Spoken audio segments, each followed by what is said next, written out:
Good morning, community. We are here with Lucita this morning because I have some info on this Tilatocatl albopilosus, or a curly hair tarantula.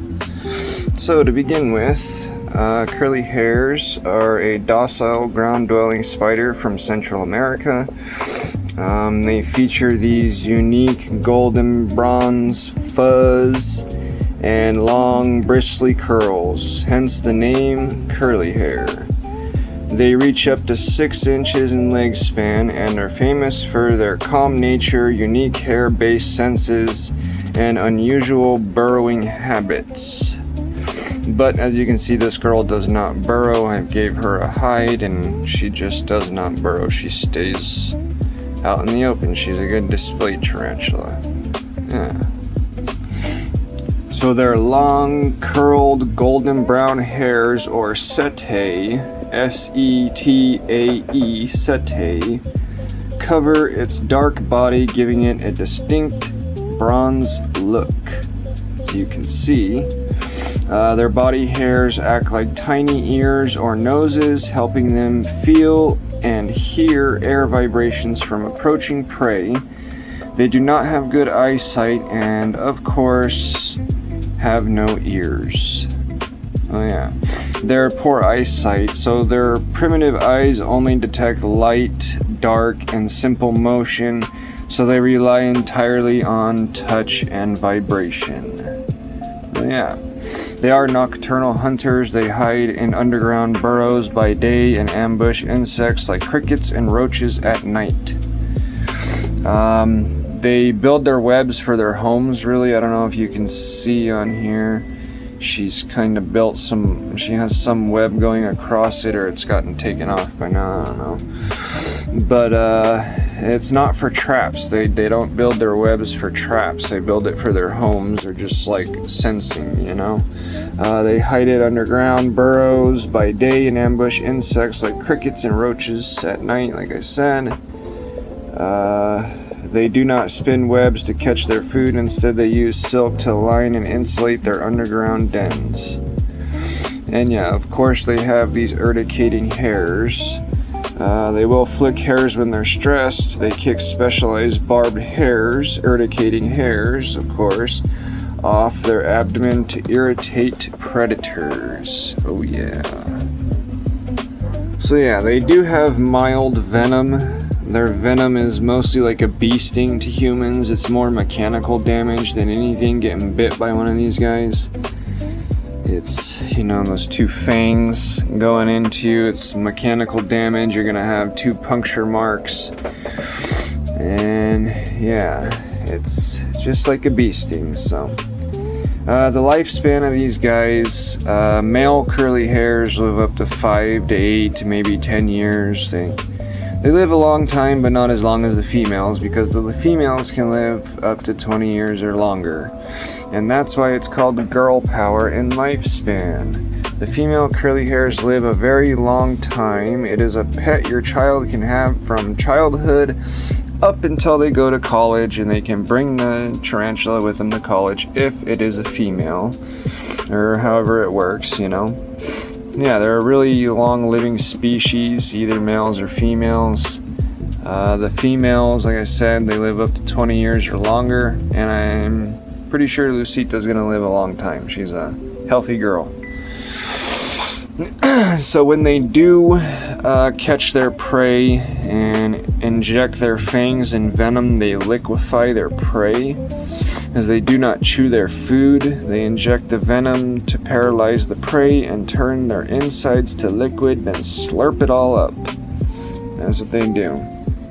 These curly hairs are a very docile species, but when threatened, they will show their fangs.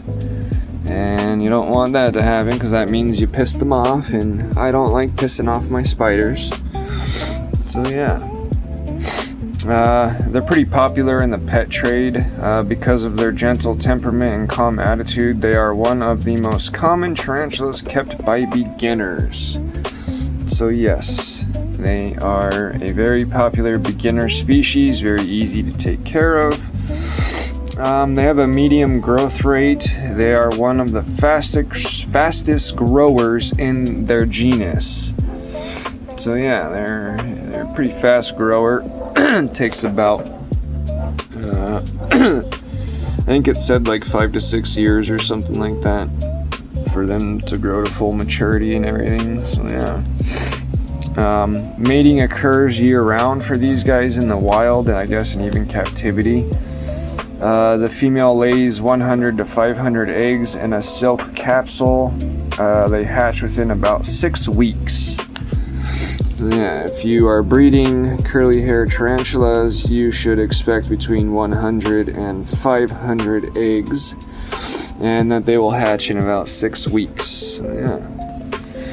So, as you can see, she is in a horizontal tank. It is not an arboreal tank, which, for instance, that's an arboreal enclosure. Or like that one, more height than width. And you want it at least 3 times its leg span, such as 5 or 10 gallon tank, with a pretty good deep layer of substrate. 3 to 5 inches is all you really need.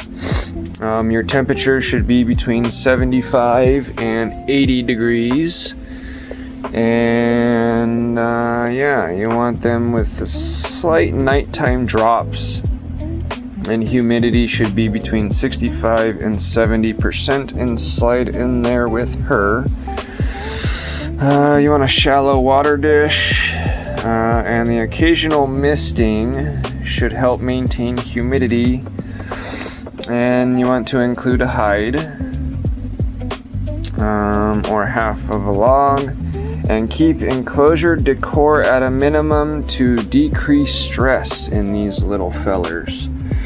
As you can see, I don't have much in here with her, just the water dish, the moss, the plant, and her hide. The rest of it is all open for her to adventure around in. So yeah. So here's slings, my slings. They're curly hair slings. See if we can see one here quick. Let's see, yeah, right there. See that little guy right there, kind of finishing his mealworm and everything. There's no other little teas out, little curly hair teas. But anyways, you want to feed the slings up to 3 to 4 days, every 3 to 4 days, while adults can be fed up to twice a week. You want to remove any uneaten prey to help keep them safe and clean. So yeah, they are all doing their thing. So molting, here's an important subject. So molting is an important part of their growth. Signs of a molt include decreased activity, refusal to eat, and darkening of the exoskeleton. During and after molting, you shouldn't handle your curly hair tea. Do not feed for several days to avoid injury, and keep humidity proper to help them with their molting process. Just like with my slings, I keep them kind of moist in there, so when they do molt, because they molt pretty often, so when they do molt, they have an easier time going through the process. It's kind of important to keep that humidity up for them for that molting, because like I said, molting is a very important process of their growth. And if they cannot molt properly, they are not growing properly. So yeah, you want to keep humidity at a decent level. And this species is pretty hardy and easy to maintain. Keep the enclosure clean by taking out any uneaten food or waste. You want to fully change the substrate every 6 to 12 months. And avoid excessive humidity, and provide good ventilation to avoid mold and mites, which you want good ventilation so you don't get those other little buggers inside of there. So all in all, Tilatucatol albipilosis, or a curly hair tarantula, and all these curly hair slings, all in all, they're a great pet tarantula for both new and experienced hobbyists. With basic care and a calm environment and regular feedings, this species can live a long and low maintenance and fascinating life in captivity. Which that's why they're a great species, because they are easy to care for and do not cause really any issues. I do not have any problem with my big girl Lucita or any of my slings. They all maintain themselves pretty good, and I'm proud of all my slings and Lucita. So yeah, just a little brief education on the curly hair tarantulas. You want to keep them how I just explained. So yeah, that's that. That's a wrap. There's Lucita. We're gonna give her a nice juicy roach. She's gonna get, see the roach? There's the roach. It is ready. There's Lucita in the beginning to get it. There we go. Alright, here we go. Let's see her reaction time. She got it. She got it.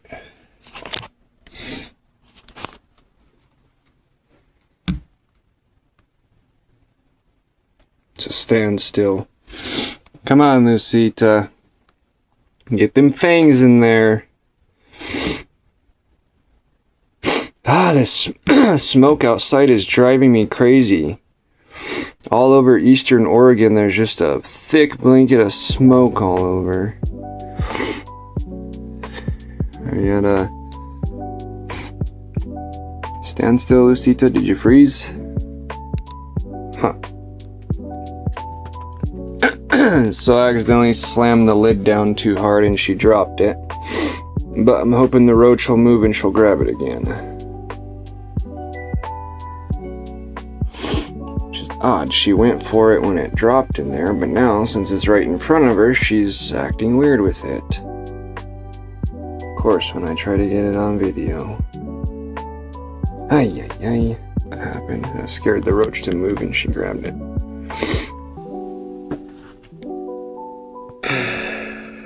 Dig them fangs in there, girl. You don't even have it in your mouth yet, really? Well, I tried. She'll grab it eventually. She's thinking about it.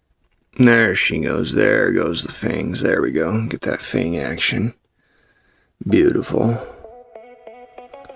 Beautiful. Right in his frickin' neck. Stupid roach.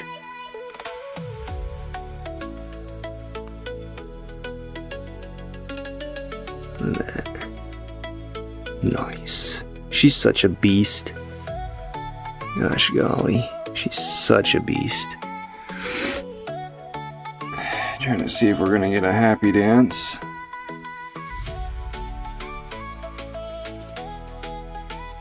Kinda trying, I think, thinking about it.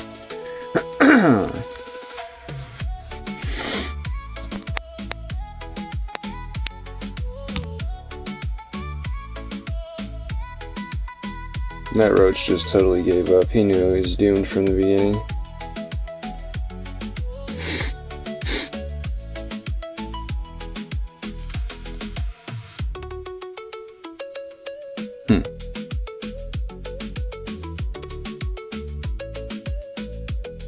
I think that moss might be bothering her, maybe. I don't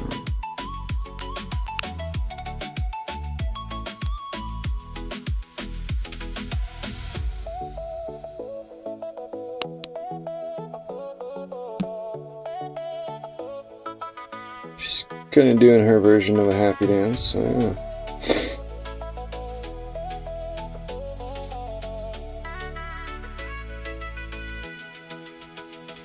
There it is. Let's get the beat going.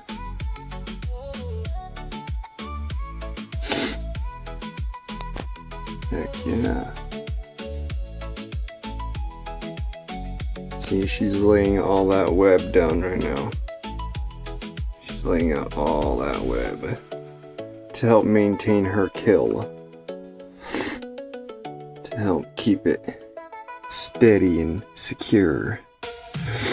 That's what the happy dance is. It's not actually them being happy or dancing, it's actually just laying down the web and securing their kill.